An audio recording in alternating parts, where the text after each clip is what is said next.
begin with this. Bitcoin continues to explode, continues to just climb to higher and higher and higher and higher heights, man. Bitcoin literally just hit, actually, let me look at it right now. It's probably closer to like 50 something thousand. Let me make sure I got these numbers right. What is it? Bitcoin right now is at $52,216.30. Everybody who sold their Bitcoin back in 2017 is like, well, hot dang! Why did I do this? Why did I sell out of my Bitcoin? I had one of my friends who bought Bitcoin back in 2018 when everything was exploding. He was like, he sold out of his Bitcoin and now he's like, why? Why did I do this to myself? Like, why did I do this to myself? I could have just had Bitcoin.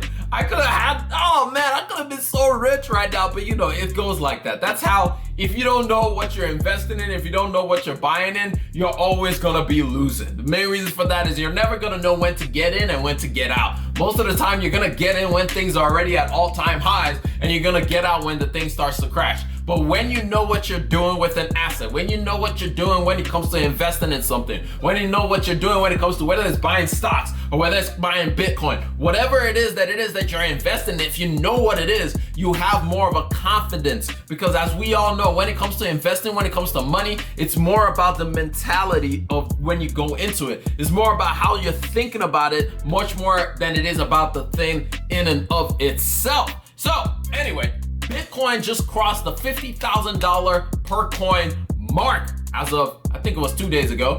And now it means that there's no hold bars at this point. It just feels like Bitcoin is going to continue climbing up and up and up and up and up and up. Now, none of us thought this was possible. Let's just be honest about that. None of us thought Bitcoin would ever get to close to around $50,000 because after Bitcoin's meteoric rise back in 2008 and then its epic fall all the way from $20,000 per coin down to $3,200, everyone was like, Bitcoin isn't real, Bitcoin is fake, there's no way that this asset or this thing can become a real thing. However, the fakeness is becoming reality each and every single day. There's a quote that I heard from somebody one time. They said that the irrationality of human beings can make the irrational and the impossible actually become possible.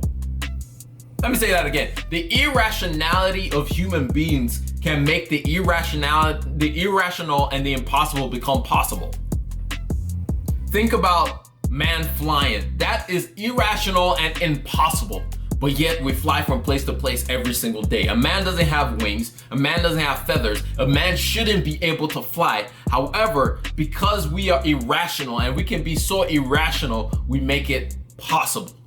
And that's the way that I look at Bitcoin. Bitcoin at one point was irrational. It didn't make any sense. It should not have been a success story. It should not have been possible. It should not have come this far. However, because there were so many people who decided, no, we're going to continue backing this thing. We're going to back this thing to ensure that it becomes a success. All of a sudden now, it's becoming a success.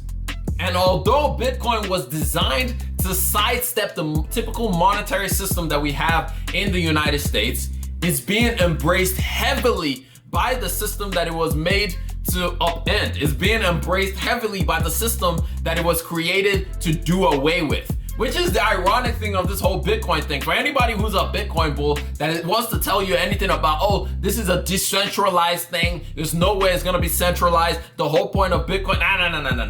That ship has sailed, because there's no way that people, if there's a way to make money, they're just gonna be like, you know what, never mind, just leave them be, let them play with their toys over. No way. Once there is money to be made, these people are going to jump in, aka, as we can see, the oldest bank in the United States of America, BNY Mellon, literally the most conservative and oldest bank in the United States, decided that, you know what, we will handle Bitcoin on your behalf. We will handle Bitcoin on its clients' behalf, much like they handle gold for their clients. In other words, Bitcoin is becoming the system.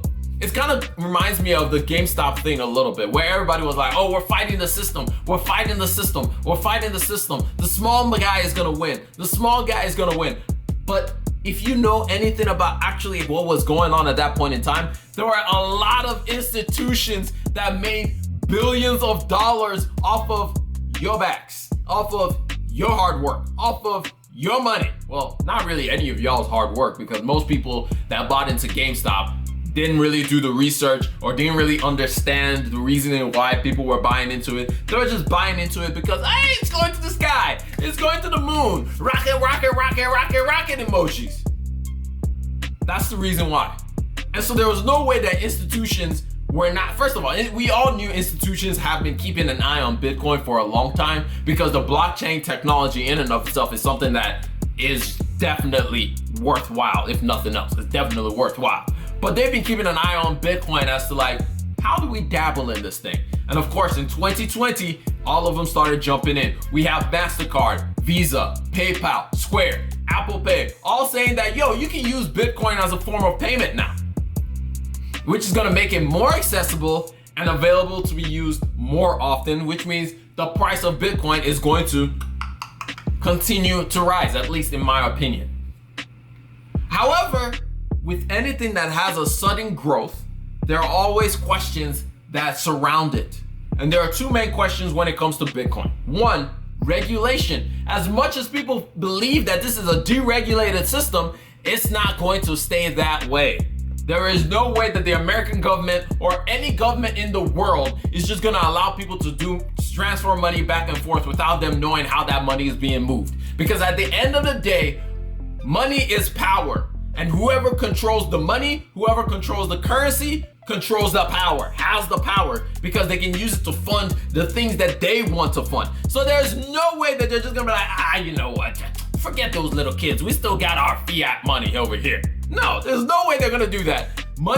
Controlling money equals controlling power. Is why in the old days, the king controlled the treasury. That's why all the treasury was in the king's house, because he could use that to fund his war. He didn't just put it anywhere. He had control of the money. Whoever controls the money controls the power. So whenever anybody tells you anything about war or fights or anything like that, first of all, ask the question, who has the money?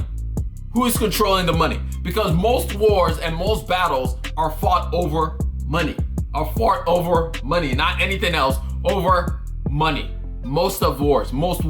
But anyway, the second question that has arisen around Bitcoin is, what exactly is it? Is it a store of wealth like gold? Or is it an actual form of payment and currency like cash?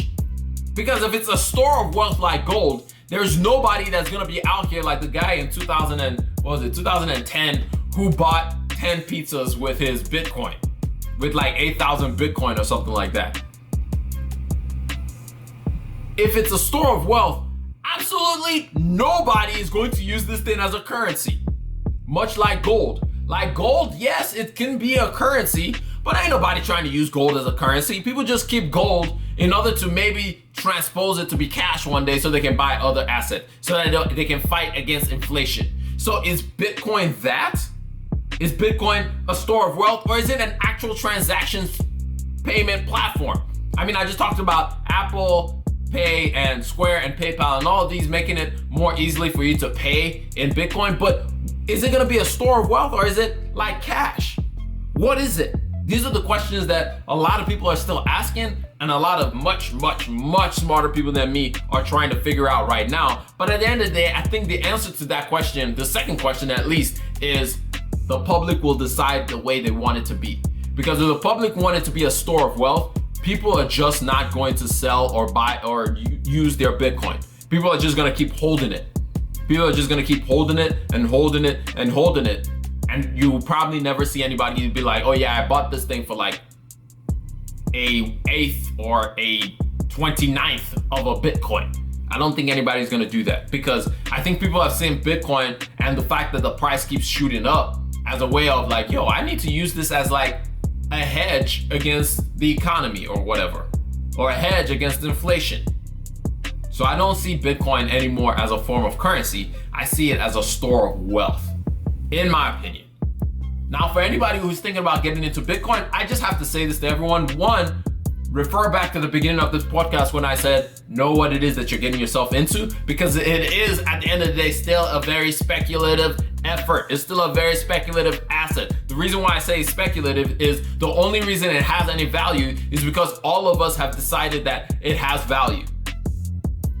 just like if you went to buy a baseball card, like the guy who just sold a Michael Jordan card for over $400,000, the only reason that card has value is because people have come together and said, yo, this piece of paper holds value. I mean, then again, you could say the same thing about money because there's nothing else that's really backing it. It's just we have value. So I guess at the same time, it's the same thing. But just be careful when it comes to Bitcoin, because much like what happened in 2018, where the price dropped all of a sudden, I think something similar will happen eventually. I don't think it'll be as drastic. I don't think we're gonna see any more like 80% drops in Bitcoin's future or anything like that. However, just be careful, because the other thing you have to know is that about, I think, half of all the Bitcoins are owned by like 2,000 people. 2,000 people in the world own more than half of all the Bitcoins that are available in the world. I mean, right now, I think it's 18 million Bitcoins that are available of a total of 21, which means 9 million of those are not owned by retail investors like you and I. They're owned by billionaires and millionaires who own the thing, which were the first set of people to actually start this whole cryptocurrency type of thing. So they own a lot of it, which means if any one of them, if people in that group feel like, yo, I could use my money elsewhere, and they decide to withdraw their money from Bitcoin, it could cause a domino effect where other people start to sell out because they don't know why anybody else is selling out. All they see is all of a sudden a price is dropping suddenly. So just keep that in mind when it comes to Bitcoin. Just keep that in mind. I hope you enjoyed that little snippet of the Rambling Mind podcast. If you want more of the Rambling Mind podcast, or if you want to listen to the whole episode that you just heard, go check it out on any podcast listening platform, whether that be Anchor, Spotify, Google Podcast, Apple Podcast, Breaker, Stitcher. I could go on and on, but you guys already know which podcast you love to use to listen to. So go check it out. Link down in the description as well. I'm gonna catch y'all later. Peace.